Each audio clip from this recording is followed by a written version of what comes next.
My mother-in-law leaned so close that I could smell her rose perfume. Then she whispered, "Those medals will not save you today." 1 second later, my husband stood up in court and asked the judge to take my daughter away from me. That was the moment I knew this was never just a divorce. It was a trap. It was 9:17 on a rainy Monday morning in downtown Dayton, Ohio. Rain slid down the tall courthouse windows. Outside courtroom 4B, shoes squeaked on the tile floor. That small sound stayed in my head because it felt so normal on the worst morning of my life. Ryan sat beside his lawyer in a navy suit I had bought him for our 15th anniversary. He looked tired in a careful, practiced way. His tie was loose. His eyes were red. Anyone who did not know him would have believed he had cried all night. Behind him sat his mother, Sheila, in a cream jacket and pearls. She smiled like a woman who had already won. I wore my army dress uniform because I had come straight from a reserve review at Wright-Patterson. I almost changed first. But my lawyer, Ava Torres, told me not to. "You are not hiding who you are," she said. "Not for them." Then Ryan's lawyer stood up and told Judge Nora Bennett that I was emotionally unstable, bad with money, and unsafe around our 13-year-old daughter, Lily. Then Ryan took the stand. He kept his voice low and calm. "Combat changed her," he said. "She is not the woman she used to be." For half a second, I almost believed him. That was the worst part. Because I had changed. I slept lightly. I checked the locks twice. Loud bangs still sent a cold shock through my chest before my mind caught up. Some nights I sat in the garage with the engine off because I did not want Lily to hear me cry. But changed was not the same as dangerous. Ryan said I had scared Lily while holding a loaded handgun in our kitchen. Then his lawyer put a photo on the screen. My service pistol sat on the granite counter beside a half-empty coffee mug. I stared at it. That gun had been locked in my travel case before I left for training. Ava touched my wrist under the table. "Do not react," she whispered. Ryan looked at the judge. "I am asking for emergency custody, exclusive use of the house, and temporary control of Quinn's financial accounts until the court decides if she is competent." There it was. Not just my daughter. Not just my home. The money too. $3.2 million from a federal settlement after a convoy explosion damaged my hearing, tore up my shoulder, and ended the Army career I thought I would finish on my own terms. Behind Ryan, Sheila gave a small laugh. "Those medals will not save you today," she said again. Judge Bennett heard her. Her eyes lifted for a second, but she said nothing. Almost 2 hours later, the ruling came down. I had to leave my own home for 10 days while the claims were investigated. My visits with Lily would be supervised. Outside the courtroom, Sheila adjusted her purse and smiled at me. "Try to see the bright side, Quinn," she said. "Hotel breakfasts are free." I watched Ryan lead Lily toward the elevator without letting her look back. Then my phone buzzed. It was an email from the bank. Someone had tried to borrow $640,000 against my house using papers with my signature. A signature I had never written. The place I stayed near Wright-Patterson Air Force Base was not terrible. It just was not home. Every morning, I woke to the hum of the air conditioner. I made coffee with a machine that never got it hot enough. Then I stood at the window and stared at the same parking lot filled with rental cars and pickup trucks. I had lived in barracks overseas that felt warmer than that room. My whole life now fit into one suitcase, 2 uniforms, 3 pairs of jeans, a week of medicine, and one framed picture of Lily holding up a blue ribbon from her 5th grade science fair. I kept that photo on the nightstand because I could not stand to pack it away. The morning after the hearing, Ava met me at a small diner on Colonel Glenn Highway. We picked that place because neither of us wanted to be recognized. She slid a yellow legal pad across the table. "Ryan is not just trying to divorce you," she said. "I figured that much." She shook her head. "No. Divorce is only part of it." I frowned. "Then what?" The waitress poured coffee before Ava answered. He is trying to convince the court you cannot legally manage your own life. The word sat heavy between us. If he wins that, Ava said, he will not only ask for custody. He will ask to control the settlement money too. I stared into my mug. So this had always been about the money. And the house. Ava tapped the pad. If he makes the judge believe you are mentally incompetent, the rest becomes easy. Suddenly I remembered all the papers Ryan had pushed in front of me over the last year. Insurance forms. Tax papers. Bank updates. He always brought them to me while I was cooking dinner or helping Lily with homework. I had signed most of them without thinking. Now I wondered how many I had really read. Ava broke into my thoughts. We are setting up an independent psychological evaluation. My stomach tightened. I already went through VA evaluations. I know. Then why do this again? Because the court wants its own expert. That hit harder than I expected. I had spent years learning how to live with nightmares. Years learning that asking for help was not weakness. Now those same records were being turned into weapons. I looked down at my hands. What if they think Ryan is right? Ava leaned forward. Quinn. I looked up. Getting treatment for trauma does not make you a bad mother. I wanted to believe her. I really did. But after Afghanistan, I was not the same woman I had been before. Fireworks still made me jump. I hated sitting with my back to a restaurant door. If something heavy crashed in a warehouse, my heart raced before I could stop it. Ryan knew every one of those reactions. He had watched me fight through them. Now he was using them against me. 3 days later, I saw Lily for the first time.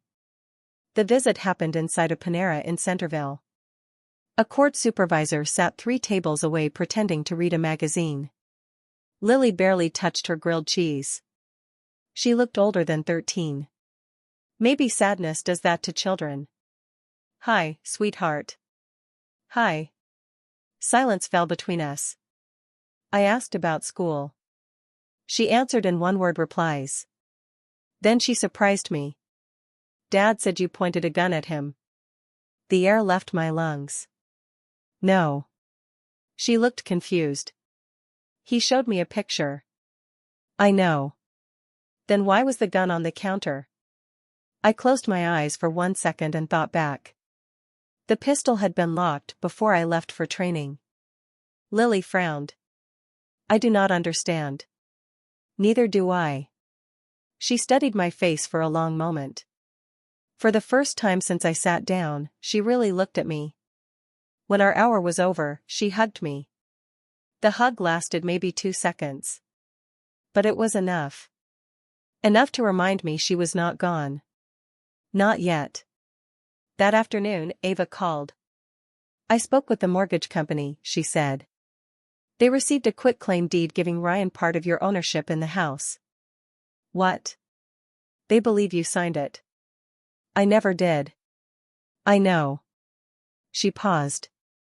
The signature is very convincing. I sat on the edge of the hotel bed, staring at the beige carpet. How convincing.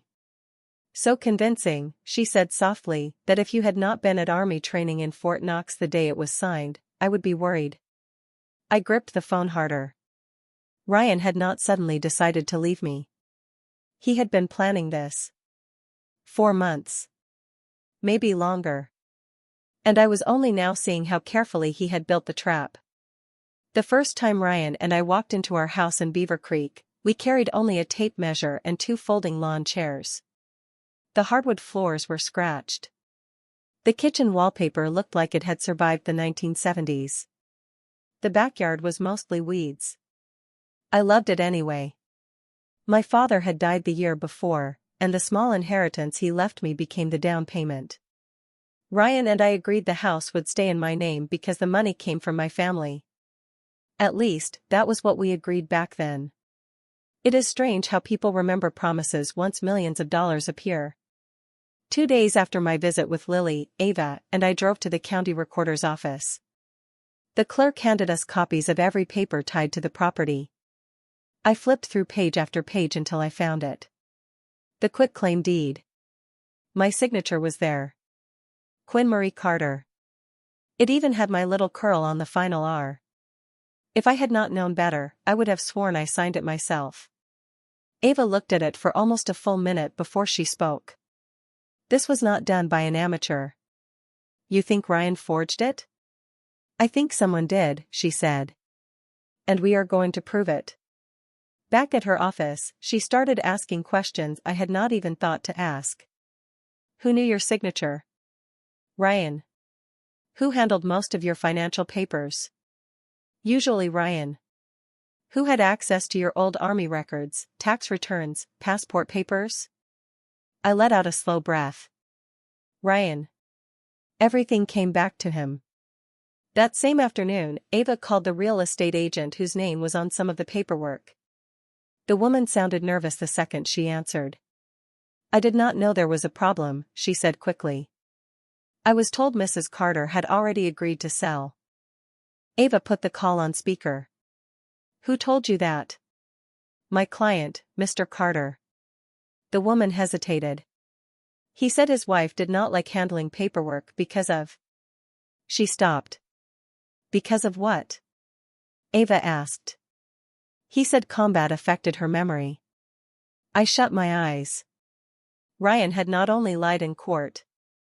He had been planting the same story with strangers for months. The agent apologized again and again.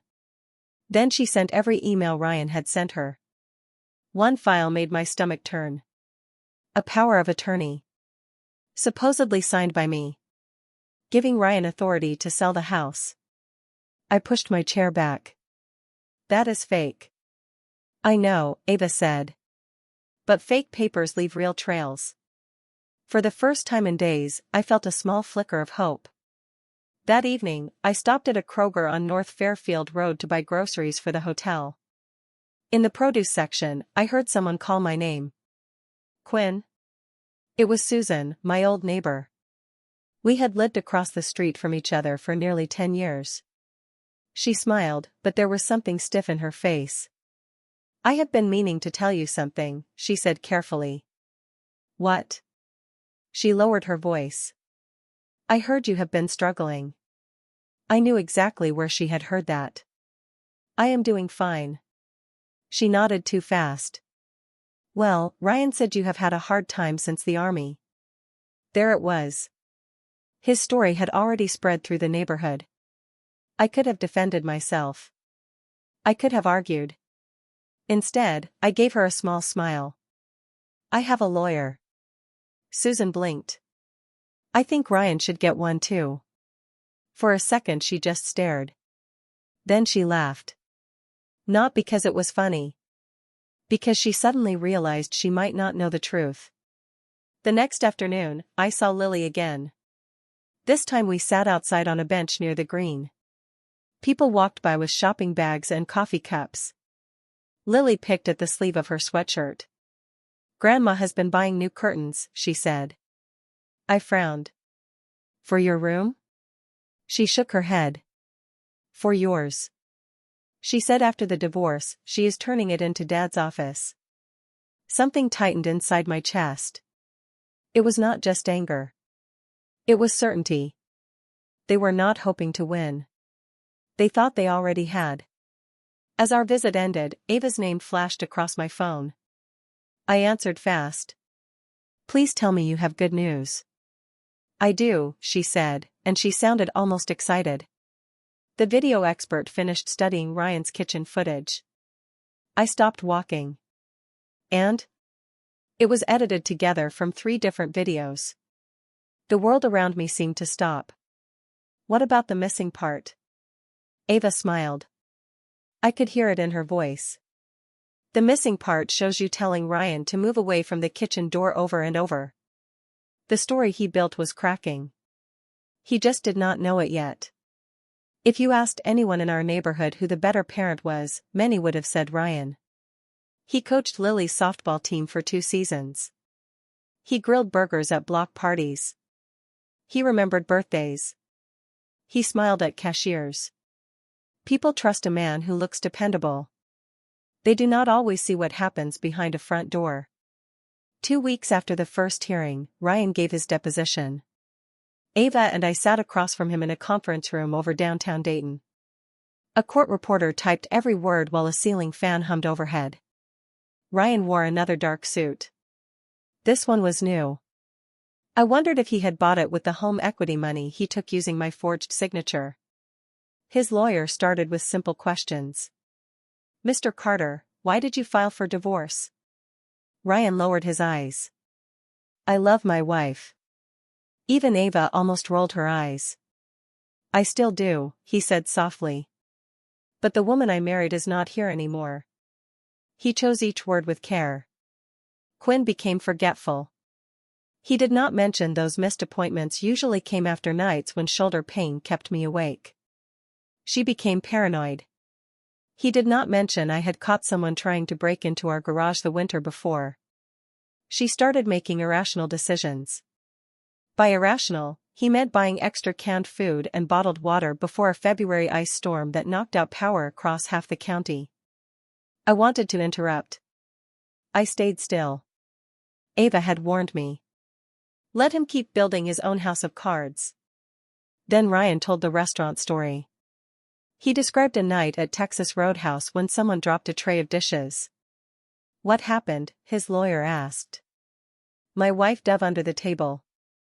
Silence filled the room. Ryan sighed. Lily started crying. And he stopped there. He did not say I apologized to everyone after. He did not say I called Dr. Eric Shaw the next morning because I knew my reaction was not normal. Truth becomes easy to twist when you cut it in half. Next came Sheila. She walked in smiling. She even waved at me. I ignored her. She folded her hands and gave the court reporter a sweet look. I have always tried to love Quinn like my own daughter. Ava quietly wrote something on her pad. Later she turned it toward me. Interesting way to start a lie. I almost laughed. For the next hour, Sheila described me as cold, unstable, and distant. She was never naturally maternal, Sheila said. That one hurt. Not because it was true. Because Lily might one day hear it. Then Sheila leaned toward the microphone. Some women come home from war, she said. Others bring the war home with them. Even Ryan looked uncomfortable. The line was rehearsed. You could hear it. Then Ava stood. My turn. She walked slowly toward Sheila. Mrs. Carter, you mentioned several private talks between Quinn and her therapist. Yes. How do you know what was discussed in those private sessions? Sheila blinked. Ryan told me. Ava nodded. So your son had access to Quinn's private medical information? I suppose. Did Quinn give him permission? I assume she did. You assume? Silence. Then Ava smiled. No more questions. In the parking garage, I caught up with her. Why did you stop there? Because she already answered the important part. I do not understand. She does not either, Ava said as she unlocked her car. If Ryan got into your medical records without permission. She did not need to finish. The next morning, I called the hospital privacy office. By afternoon, an investigator called back. We checked the access logs, she said. There were several logins to your patient portal from a computer tied to Ryan's employer. I closed my eyes. So he really did it. We cannot say who was at the keyboard yet, she said. But someone was. I thanked her and hung up. Then I drove to my court-ordered appointment with Dr. Nina Carter, the psychologist assigned by the court. Her office was quiet. No flags. No military posters. Just shelves of books, family photos, and a bowl of peppermints. For nearly 3 hours, she asked about Afghanistan. About nightmares. About panic attacks. About Lily. About drinking. About anger. I answered honestly. When she asked if I still struggled sometimes, I nodded. And how do you handle those moments, she asked. I ask for help. When the session ended, I walked outside feeling hollow. I climbed into Ava's car before I fell apart. What if honesty is not enough? I whispered. What if they only hear PTSD? Ava let me cry for a minute. Then she handed me a tissue. Do you know what fraud looks like? She asked. I shook my head. It looks exactly like confidence, she said. And Ryan has been very confident. That evening, my phone rang. It was Dr. Eric Shaw. He sounded tired. Quinn, someone filed a complaint against me. For what? They are accusing me of changing your treatment records. My stomach dropped. Ryan was not only attacking me now. He was attacking anyone who stood beside me. I used to think the hardest part of divorce would be watching my marriage die. I was wrong. The hardest part was watching my daughter disappear behind someone else's version of me. By the third week, my supervised visits with Lily had become a painful routine. Every Saturday, we met in some public place. Panera. A library room. Once even a park near Cox Arboretum. A supervisor always sat close enough to hear us and far enough to pretend we had privacy. Lily had become careful. Too careful. She weighed every sentence before saying it. Sometimes she would start talking about school, then stop suddenly, like she remembered she was not supposed to enjoy being with me. That hurt more than anything Ryan had done. One Thursday evening, Ava called while I folded laundry in the hotel room. I have been digging into Ryan's finances. I set down a towel. Did you find anything? I found someone. My stomach turned. What do you mean? There are charges on one of his business cards. Same hotels. Same weekends. Same restaurants. I said nothing. You already know, do you not? She asked softly. I nodded, even though she could not see me. I have known for months, I said. I just did not want to say it out loud. The next day, Ava emailed me pictures she had legally pulled from public social media. The woman was younger than me. Dark hair. Bright smile. Her name was Megan Blake. She worked at the same medical supply company as Ryan. Most of the photos were harmless enough. Dinner. A concert. A weekend in Nashville. Then I opened the fourth one. She was standing in my kitchen. In my home. Holding my favorite coffee mug. A chipped blue army mug Lily had given me on Veterans Day years earlier. I stared at that picture for a long time. Not because Ryan had another woman. I had already accepted that possibility. What hurt was knowing he brought her into my house while I was away at training. Ava's voice came through the phone. Quinn, I am here. I know this hurts. No, I said, surprising myself. It clarifies. For the first time, I saw the full shape of it. The divorce. The forged papers. The custody fight. The money. Ryan had been building a new life while tearing mine apart. 2 days later, I met Lily outside the Beaver Creek Public Library. She barely touched the hot chocolate I bought her. Then she looked around to make sure no one was listening. Mom. Her voice was almost a whisper. I only have a minute.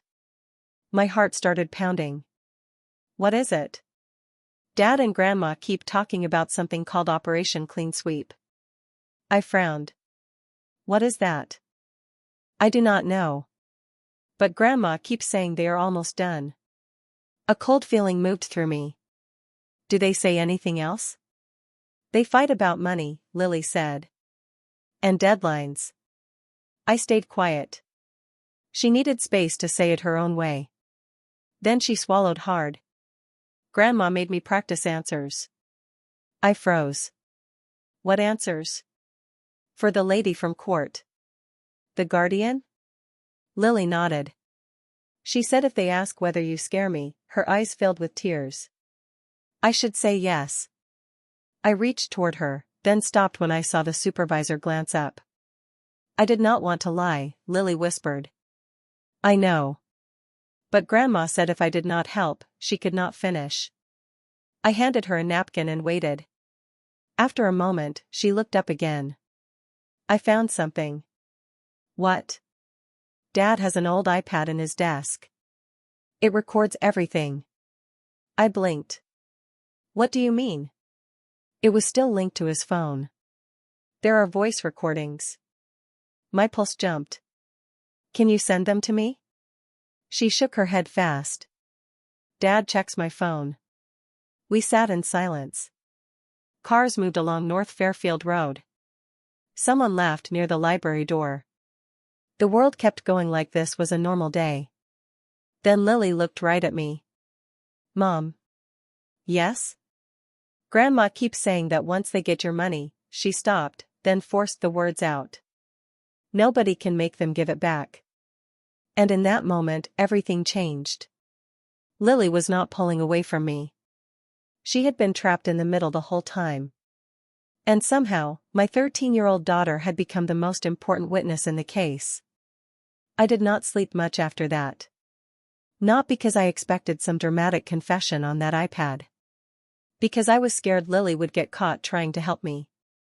For the first time since this nightmare started, my biggest fear was not losing the case. It was losing her trust. The next morning, Ava met me in her office with fresh coffee on the conference table. I had been thinking about Lily, she said. So have I. We cannot ask her to get anything. I know. If Ryan's lawyer finds out, they will accuse you of dragging her into the case. I would never do that. Ava nodded. I know. She picked up her phone. We are going through the Guardian. Grace Porter, the court guardian, agreed to meet Lily privately at school later that week. She listened while Lily explained the old iPad. Then she asked one simple question. Would you feel safer if I took it with me? Lily said yes. Ryan never noticed it was gone. A few days later, Ava called. Can you come in right now? Did they find something? Yes. Her voice was controlled, but I could hear the energy under it. I drove straight there. The iPad sat in a clear evidence bag on the conference table. Beside it was a laptop open in front of a digital forensic expert. We copied everything without changing the original, he said. Then he clicked a file. Static crackled. Then Ryan's voice filled the room. We only get one chance to do this. Another voice answered. Sheila. I know. A drawer opened. Papers rustled. Ryan sighed. If she gets custody back, everything falls apart. Then Sheila laughed. Not loud. Just enough to make my skin crawl. Relax. Once the judge thinks she is unstable, the money follows. I looked at Ava. She looked at me. Neither of us spoke. The recording went on. We just need everyone telling the same story, Ryan said. What about Lily? He asked a second later. She will say what she has to, Sheila replied. Then came the line that made Ava slowly take off her glasses. 3.2 million should buy Megan better taste than that ugly sectional. Even then, I almost laughed. Not because it was funny. Because Sheila was insulting furniture she did not pay for while casually planning to steal my life. The file ended. The room stayed silent. Finally I whispered, can we use this? Ava took a breath. It is complicated because Lily recorded it. I do not want the whole case hanging on one piece of evidence. She wanted stronger proof. Something harder to attack. The forensic expert opened another folder. This might help. Inside were synced emails from Ryan's account. Most were normal. Schedules. Work reminders. Bills. Then one subject line hit me. Lake house budget. My heart skipped. The spreadsheet listed a down payment, furniture, boat slip fees, taxes. At the bottom was a note. Use settlement funds after conservatorship is approved. I stared at the screen. He had already planned how to spend my money. Then another email opened. This one was from Megan. I told the doctor I would wait until after the divorce to tell everyone. Below that was one short line. The baby is due in March. I leaned back in my chair. So she is pregnant. Ava nodded. For a strange second, I did not feel anger. I felt relief. Now I knew why he was moving so fast. He was not just leaving me. He was trying to pay for a brand new family with my pain. The good news did not last long. 2 days later, Ryan's lawyer filed an emergency motion accusing me of using Lily to steal private information. Judge Bennett refused to stop my visits, but she warned both sides that Lily was a child, not an investigator.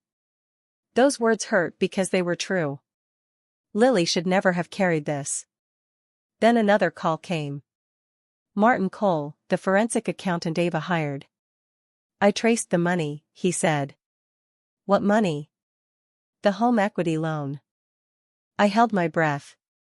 $186,000 has already moved through several accounts, he said. And it is disappearing fast. I shut my eyes. Ryan was not planning to steal from me. He already had. For the first month after Ryan filed, I woke up every day thinking about one thing. Winning. Not healing. Not peace. Winning. And when I finally admitted that to myself, it scared me. I wanted him to hurt the way he hurt me. I wanted him to lose everything. One Friday evening, I made a mistake. I had just left Ava's office when I saw Ryan's silver SUV turn into a parking lot near the green. Without thinking, I followed him. He parked outside Cooper's Hawk. Seconds later, Megan pulled up. Ryan kissed her before they even reached the door. My hands locked around the steering wheel. Part of me wanted to march inside and expose them in front of everyone. Then I noticed someone in the back seat of Ryan's SUV. Lily. She was wearing headphones and staring at her phone while her father walked into that restaurant with another woman. My anger dropped away. All I could think was this. She should not have to see this. I drove away. That night, I cried harder than I had since leaving my home. Not because Ryan had another relationship. Because I realized revenge was starting to control me the same way greed had controlled him. The next Tuesday, Ava called. The psychological report is done. I drove to her office at once. She handed me the file. Dr. Nina Carter's conclusion was only a few paragraphs long. Quinn Carter shows signs of well-managed post-traumatic stress disorder. She shows no evidence of psychosis, poor judgment, mental decline, or any inability to safely parent her child. I read it once. Then again. Then a third time. For weeks, I feared that report would prove Ryan right. Instead, it proved the exact opposite. Ava smiled. It is strong, she said. But do not relax yet. I gave a tired laugh. You know me too well. She tapped another folder. Ryan's side is already planning to attack it. How? They will say one report does not erase years of problems. I nodded. Then she slid one more paper toward me. The hospital finished its investigation. I scanned the first page. Someone had repeatedly entered my private patient portal using credentials from an employee account at Ryan's company. The employee denied doing it. The times matched hours when Ryan was known to be in that office. It is not enough for criminal charges yet, Ava said. But it is enough to destroy his credibility. That afternoon, I met Martin Cole for the first time. He looked more like a retired teacher than a forensic accountant. Gray hair. Thin glasses. A red mug beside his calculator.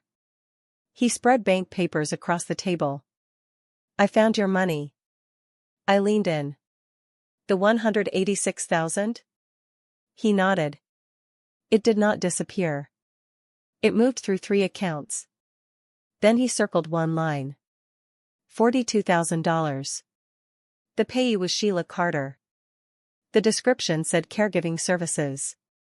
I laughed before I could stop myself. Caregiving? For who? Apparently, Martin said dryly, for you. We both laughed. It was the first real laugh I had in weeks. Then his face turned serious again. The rest went toward a lake house near Indian Lake. So it was true. Ryan had already started buying the future he planned with Megan. A future paid for by my injuries. Then another hit came. My Army Reserve commander called. Quinn, until the court clears these claims, we are temporarily removing you from your leadership role. I knew it was policy, not punishment. But after 23 years in uniform, it still hurt like a cut to the bone. That evening, I sat in my hotel room staring at a settlement offer from Ryan's lawyer. Joint custody. Sell the house. Ryan keeps $900,000. For one long moment, I almost signed it. Then Ava looked at me and asked quietly, "Can you live with Lily believing those lies were true?" I picked up the pen. Then I put it back down. No. 3 days later, Martin called again. I found something else. What? The company that made the fake power of attorney. I waited. The owner is Sheila's nephew, he said. And he has a past conviction for falsifying loan papers. For the first time since Ryan filed, I felt the ground shift under him. If you had told me a month earlier that Sheila would help destroy her own case because of a text message, I would have laughed. Sheila was never careless. Every cruel word came with a smile. Every insult sounded like advice. She was the kind of woman who could ruin your name at a church potluck while handing you pie. Which is why what happened next felt unreal. It started on a Tuesday morning. Ava called before I finished breakfast. Are you sitting down? I am now. I think Sheila just made the biggest mistake in the whole case. I froze. What happened? She sent a text to the wrong people. An hour later, I sat across from Ava while she handed me screenshots. Sheila meant to send a message to Ryan. Instead, she sent it to a church group called Tuesday Prayer Circle. The text said, "Remember Quinn threatened us in June, not July. We all need the same story." I looked up. That is real? Oh, it is real. What happened next? She tried to delete it. But several people already saw it.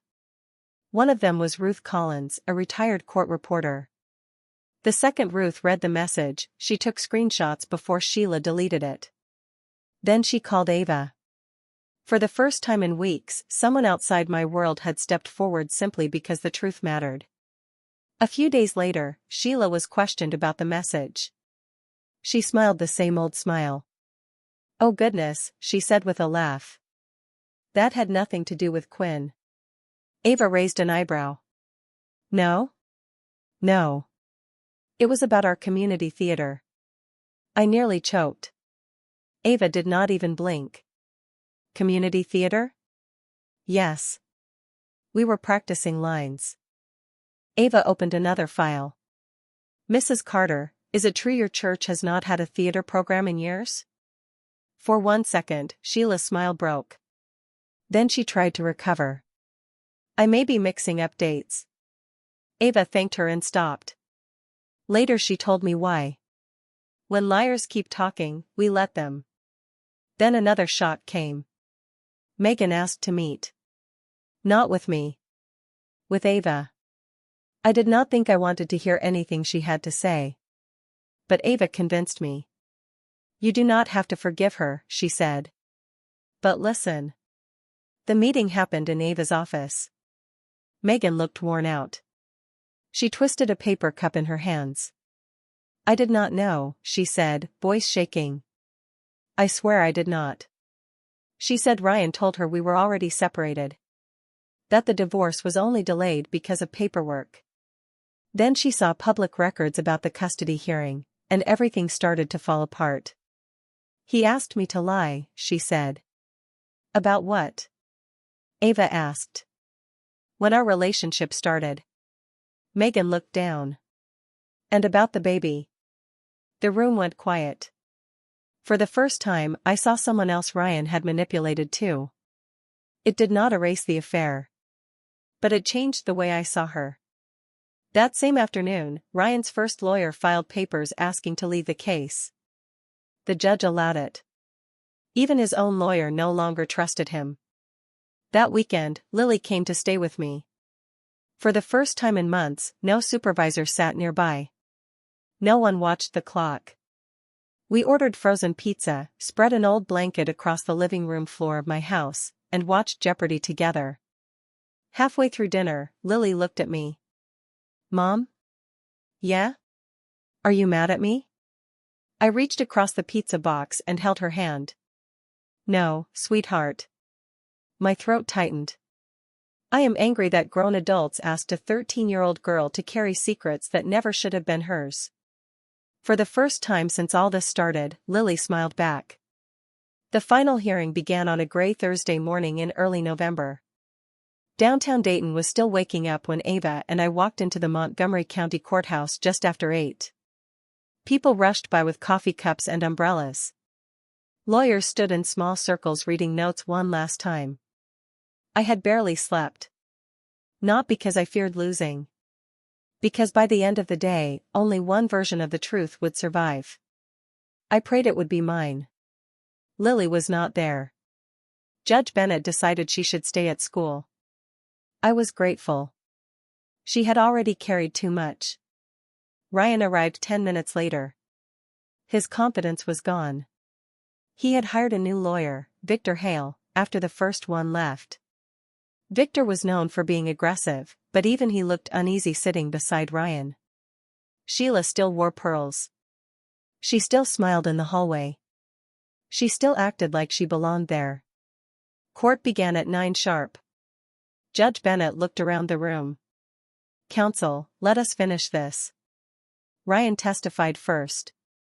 He repeated the same story. "Quinn changed after Afghanistan," he said. "She became distant. Unpredictable." Then he looked at the judge. "I do not doubt that she loves our daughter. But love is not always enough. If I had not known him, I might have believed him." That was Ryan's gift. He never sounded like a liar.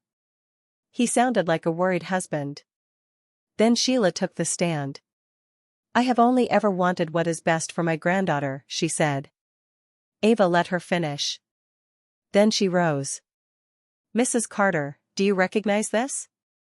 She handed Sheila the screenshot of the church text. The color left Sheila's face. "The message you accidentally sent to the Tuesday prayer circle." Sheila cleared her throat. "I already explained that. You said it was about community theater." "That is correct." Ava nodded. "Then please explain this." A second screenshot appeared on the courtroom screen. A new one. One we had not shown before. It was another message from Sheila. "Once Ryan controls the settlement, Quinn can spend the rest of her life saluting a mailbox." People in the gallery shifted. Judge Bennett adjusted her glasses. Ava stayed calm. "Is that your message?" Sheila hesitated. "Yes." "And what did you mean by controls the settlement?" She looked at Ryan. For the first time in all the years I knew her, Sheila had no smart answer. Then Martin Cole testified. He walked the court through every transfer of the missing money. The fake home equity loan. The payment to Sheila. The lake house deposit. The spreadsheets. The account numbers. Every dollar had a trail. After him came the digital forensics expert. He explained how Ryan's kitchen video had been edited from 3 separate recordings. He showed the missing footage. There I was in my own kitchen, telling Ryan to move away from the doorway again and again. The photo of my handgun had been taken hours later. Not during the argument. The courtroom went still. Then Dr. Nina Carter testified. "Major Carter has symptoms linked to post-traumatic stress," she said. Ryan's lawyer almost smiled. Then she added, "Those symptoms do not damage her judgment, her ability to parent, or her ability to manage money safely." The smile disappeared. Finally, Ava stood one last time. Your Honor, she said, carrying my full military file to the bench. This is Quinn Carter's complete service record. Judge Bennett read for several long minutes. No one spoke. You could hear pages turning. At one point, she stopped and read a paragraph again. Then she looked up. First at Ryan. Then at Sheila. Do either of you truly know who your wife is? No one answered. Judge Bennett looked down at the file once more. This record does not describe a woman who broke under pressure, she said quietly. It describes a woman who ran toward danger to save other people. The criminal case took time, but it came. Faced with the evidence, he accepted a plea deal tied to fraud. He had to pay restitution. He was put on probation. He lost the management job he had held for almost 12 years. I did not celebrate. Watching someone face the results of his own choices is not the same as enjoying his pain. As for Sheila, she sold her condo to repay part of the money she took. Then she moved in with a cousin outside Indianapolis. Now and then, I heard that she still told people she had been misunderstood. I stopped caring. The people who truly knew me did not believe her anymore. One afternoon, I got another call. It was my Army Reserve commander. I have good news. I smiled before he even finished. Your review is done. Everything is cleared. A few months later, I went back long enough to finish my service with the dignity I had always hoped for. Then I retired on my own terms. Not because someone pushed me out. Because it was finally time. Most of the settlement money stayed untouched. I used a small piece of it to help a Dayton nonprofit that supports veterans facing legal abuse and financial exploitation. I did not put my name on anything. I did not need to. Helping someone else felt better than proving anything to Ryan. One rainy Saturday morning, Lily found the wooden box where I kept my medals. She lifted one carefully. Why do you not put these on display? I looked at the ribbons for a long moment. For years, I thought they stood for everything I had survived. Now they meant something else. They remind me of the people I served with, I said softly. But I do not need them on a wall. Lily smiled. I already know what they mean. Then she closed the box and hugged me. That hug lasted longer than the short, painful hugs from those supervised visits. Long enough for both of us to know we were going to be okay. When I look back now, I do not think revenge was the biggest part of my story. The real victory was refusing to let someone else's lies decide who I was. Pain changed me. I will never pretend it did not. But changed is not the same as broken. Sometimes it only means you learned what you will never allow again.